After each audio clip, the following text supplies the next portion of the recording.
పల్నాడు జిల్లా మెప్మా శాఖలో భారీ అవినీతి బండారం బయటపడింది. చిలకలూరిపేట, సత్తెనపల్లి, నర్సారావుపేట కేంద్రాలుగా నకిలీ స్వయం సహాయక సంఘాలు ఏర్పాటు చేసి దాదాపు 40 కోట్ల రూపాయల ప్రభుత్వ నిధులు కాజేసినట్లు ఆరోపణలు వెలువెత్తుతున్నాయి.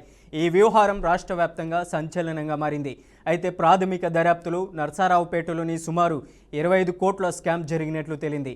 అక్కడి 2 ప్రైవేట్ బ్యాంకుల్లో 120కి పైగా నకిలీ స్వయం సహాయక సంఘాలు ఏర్పాటు చేయగా మరో బ్యాంకులో 40కి పైగా గ్రూపులు సృష్టించి నిధులు దారి మళ్లించినట్లు అధికారులు గుర్తించారు. ఈ భారీ స్కామ్ వెనుక మెప్మా ఉద్యోగులు, సిఎంఎం, దీఫా, సిఓ విజయ్ ప్రణతి పాత్ర కీలకమని ఆరోపణలు వినిపిస్తున్నాయి.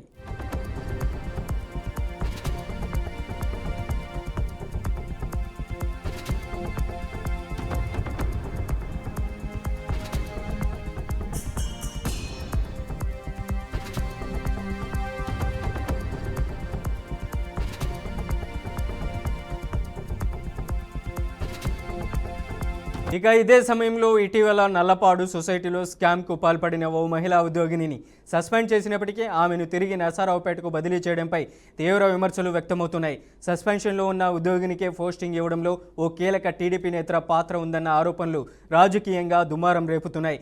ఈ నిర్ణయంపై ఉన్నతాధికారులు కూడా ఆశ్చర్యం వ్యక్తం చేసినట్లు సమాచారం. అయితే మెప్మా నిధుల గోల్మాల్పై పల్నాడు జిల్లా కలెక్టర్ కృతికా శుక్లా ప్రాథమిక విచారణ జరిపి నేరుగా సీఎం చంద్రబాబుకు నివేదిక సమర్పించారు.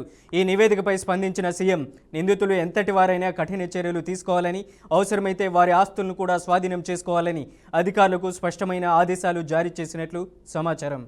ఇక ఇదిలా ఉండగా గత వైసీపీ ప్రభుత్వ హయాంలో గుంటూరు ఈస్ట్ మెప్మా కార్యాలయంలో 1.70 కోట్ల స్కామ్ జరిగినట్లు ఆరోపణలు ఉన్నాయి. అప్పట్లో ఆటోనగర్ యూనియన్ బ్యాంక్ ద్వారా నిధులు గోల్మాల్ జరిగినట్లు ఫిర్యాదులు నమోదయ్యాయని తెలుస్తుంది. ప్రస్తుతం నర్సారావుపేటలో కేసు నమోదు చేసి పోలీసులు దర్యాప్తును ముమ్మరం చేశారు. మరింత లోతుగా విచారణ చేపడితే మెప్మా శాఖలో గత కొన్ని ఏళ్లుగా జరిగిన మరిన్ని స్కామ్లు వెలుగులోకి వచ్చే అవకాశం ఉందని అధికార వర్గాలు వెల్లడిస్తున్నాయి. పేదల సంక్షేమం కోసం కేటాయించిన ప్రభుత్వ నిధులు నకిలీ సంఘాల పేరుతో కొందరి జోబులేకి వెళ్ళాయా అన్న ప్రశ్నలు ఇప్పుడు ప్రజల్లో తీవ్ర చర్చకు దారితీస్తున్నాయి. మెప్మా గురించి సార్, పల్నాడు జిల్లాలో సార్ లాస్ట్ 4-5 ఇయర్స్లో కొన్ని స్కామ్స్ జరిగినాయి. అంటే ఎడ్లపాడులో, అమరావతిలో, నర్సరావుపేట అర్బన్లోనే కొన్ని groups members they have repaid the amount to CC and VOA. కానీ వాళ్ళది బ్యాంక్కి కట్టకుండా ఓన్గా వాడుకున్నారు లేదా దుర్వినియోగం చేశారు. అన్నీ ఇప్పుడు కేసెస్ ఫైనలైజ్ చేసి ఎఫ్ఐఆర్ బుక్ చేసాము, వాళ్ళని పట్టుకున్నాము. కానీ ఆ గ్రూప్స్కి రికవరీ జరగలేదు కాబట్టి ఇప్పటివరకు లోనింగ్ జరగట్లేదు సార్. లాస్ట్ 1.5 year నుంచి అమరావతి మండల్ మొత్తం we are not able to give any loaning because ఆ బ్యాంకర్స్కి రీపేమెంట్ జరగలేదు. Similarly other mandals also similar problems are there for no fault of the group members.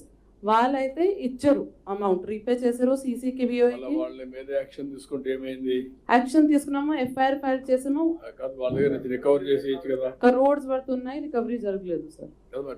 Loan recover వాళ్ళ ఆస్తులు ఉంటే రికవర్ చేసి. ఎస్ సార్, అది సార్ ఒకటి పోలీస్ సపోర్ట్ కావాలి అండ్ స్టేట్ గైడ్ లైన్స్ కావాలి to help these groups sir which are suffering because of this. No very clear sir. It must be around 10 crores sir. ఎంతమ్మా? 10 crores వరకు ఉంటుంది sir దుర్వినియోగం జరిగింది sir.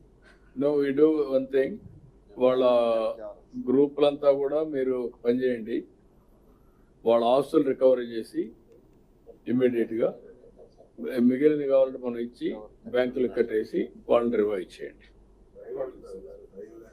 ముందు వాళ్ళ ఆస్తులు రికవర్ చేయండి. ఎంత వస్తే అంత వచ్చింది ఆ మెంబర్స్ పేరు తీసుకుని వాళ్ళని ప్రాసిక్యూట్ చేయడం, రికవర్ చేయడం, దానికి బ్యాలెన్స్ మ్యాచింగ్ ఇచ్చేసి వాళ్ళకపోతే కంప్లీట్ చేసి ఓటీఎస్ కూడా అడగొచ్చు సార్ బ్యాంక్స్ ని, వన్ టైం సెటిల్మెంట్ కింద కూడా వాళ్ళు కన్సెషన్ రెండు వర్కౌట్ చేయండి.